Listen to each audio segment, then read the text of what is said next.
Okay, so for me, it goes a long way back. It started in 1976. I was a middle school kid, and there was a local. I grew up in Oshkosh, Wisconsin, and there was a boys' club there, and there was a college gymnast who worked there who was very much strength training, and he actually did have a little bit of a slant towards powerlifting. So I'm 6'5", I was a basketball player, but even though I played basketball and I ran track, I wanted to give powerlifting a try. So I began powerlifting training, I would say probably in 1979. We didn't have high school programs back then. There were 5 of us from my high school that did powerlift at that time. Wisconsin had a strong powerlifting background going all the way back to the 1960s. 1967, I believe it got started in Wisconsin. My basketball coach was not a big fan of me powerlifting. And he's like, damn it, Lewis, if you're going to do it, I want you to do it right. And so he also coached girls softball. Well, the girls softball coach up the road about 30 miles in Kimberly, his name was John Malin. John, they called him the Rock. John was one hell of a power lifter, and he ran what was at that time the most successful powerlifting program in Wisconsin. And so he took me under his wing. Literally, after a basketball game one night, he took me down into their gym, which they called the dungeon, and he had me show him. Yeah, he had me show him different form and technique, and I would say he cleaned up my game considerably. So in college, I was a decathlete. I participated in college track, mainly started out as a hurdler, worked towards decathlon, and I continued to powerlift all through then. I just wasn't doing meets. And then in 1987, I got hired in Neenah as a 4th grade teacher, elementary teacher, and in 1988 is when I started the powerlifting program with all 4th graders at Neenah High School. No, yeah, no, I'm just thinking of like athlete powerlifter 6'5" in the 4th grade teaching, like the most intimidating 4th grade teacher in history. So I always, and that kind of built who I became as a teacher, trying to be a relationship-based teacher. And I was never really known as a yeller because I was always conscious of that 6'5", 270. That was something I did not want to be intimidating or frightening to the kids. And so, but at that point, I kind of realized my forte where I think I could really work with kids is connection and trying to help them pull the best out of themselves. So, kind of like probably a similar path to all high school programs. We started out with maybe 8, 9 kids. And, one of the nice parts for me is I was actually able to help in the state of Wisconsin usher in the women's powerlifting.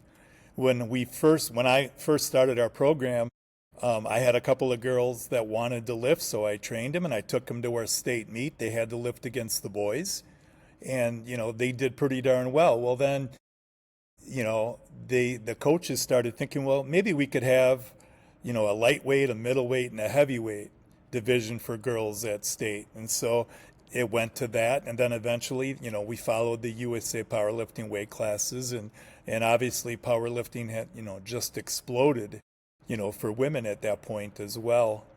But my teams, I think it probably took about 4 or 5 years before I started getting 30 or 40 athletes. 97 was our first state championship, so we toiled. A lot of programs are like, man, you guys have had success. Did it start out? No, like any other program, I didn't know what I didn't know. I had to learn a lot, and I wasn't as aware of the importance of building a culture or a climate at that time. It's when I really started to establish a culture, a climate, a culture that wasn't based on winning, but was based on high expectations for ourselves. We made that the focus more than the focus on winning.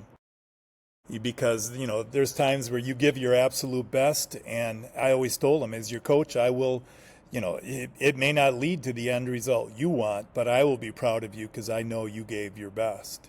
And so then we started to grow, and we've really taken off in the last several years. We don't have an official middle school program, but foolishly, I started to allow some of the middle schoolers to come out and train with a high school. Well, we started getting 40, 50 kids there. So at that point, I I actually took one of my former lifters and instilled him as the middle school powerlifting coach. And so we're running a middle school program of probably 45, 50 kids. And we just built this new high school that I sent you the pictures of in the last 2 years. Okay. So our middle school weight room is probably one of the best in the country because that was our old high school weight room. Yeah.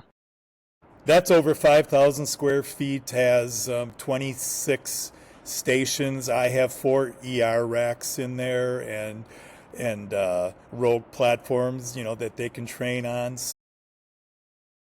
Our middle school program is now averaging 40, 50 kids. And then this year, for the first year in the history of my program, I had to make cuts. I decided that I had to work on quality more than quantity because we had 120 kids start the season. And we got to a point, we let them all train for our first month. And then we had an inter-squad meet. I always do my first meet as an inter-squad meet. And I treat it kind of like like an open house. I explained to the parents, okay, now your kid didn't make that lift because we got all these brand new parents to the scene too. So we'd walk them through if the lift was good, didn't go through a lot of explanation. If it wasn't, we'd explain why. But that inter-squad meet then is where I decided to make cuts. And this year we cut down to about 85. And most of those cuts, it wasn't based on ability or talent. It was based on work ethic, commitment, who was skipping out, who was spending more time in the bathroom than the weight room. Those, were relatively easy cuts to make.